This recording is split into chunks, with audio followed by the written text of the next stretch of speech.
Чувашские борцы вольного стиля подтвердили свой статус. На завершившемся в Чебоксарах юбилейном турнире памяти легендарного комдива Василия Чапаева подопечные Республиканской федерации спортивной борьбы завоевали 6 золотых и по 7 серебряных и бронзовых медалей.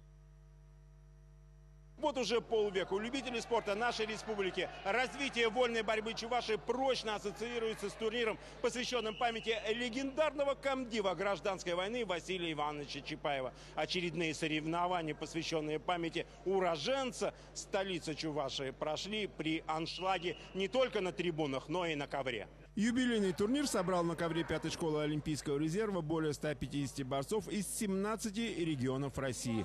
Прежде чем дать свисток к финальным поединкам, организаторы вручили памятный кубок участнику Чапаевского турнира 1968 года, мастеру спорта СССР Николаю Казначееву. Я боролся в 68-м первый раз.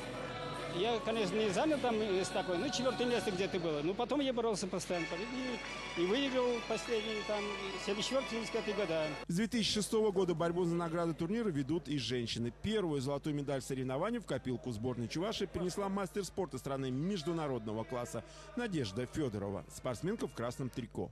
Поединок против чемпионки Удмуртии Виктории Каретной выдался сложным. Однако хозяйка ковра, уступая по ходу встречи, все же сумела в присущем чапаевском стиле переломить ход борьбы, завершив его в свою пользу. Правда, без ссадин дело не обошлось. Иногда и такое бывает в борьбе.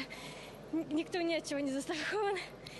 Такие ситуации тоже случаются. Опытом будет в дальнейшем продвижение в спорте. За выступлением старших товарищей внимательно следила молодая поросль Чувашской школы вольной борьбы. И, судя по всему, они уже готовы выйти на ковер, сражаясь за спортивную честь республики. 5 лет занимаюсь вольной борьбой и хочу тоже побеждать на этом Чапаевском турнире. Сегодняшняя молодежь, которая пришла сюда посмотреть на этот турнир, видно, что глаза горят, видно, что они хотят заниматься борьбой, видно, что они будут участвовать на этом турнире и завоевывать золотые медали. Вячеслав Ильин, Павел Редков, Вести Чувашия.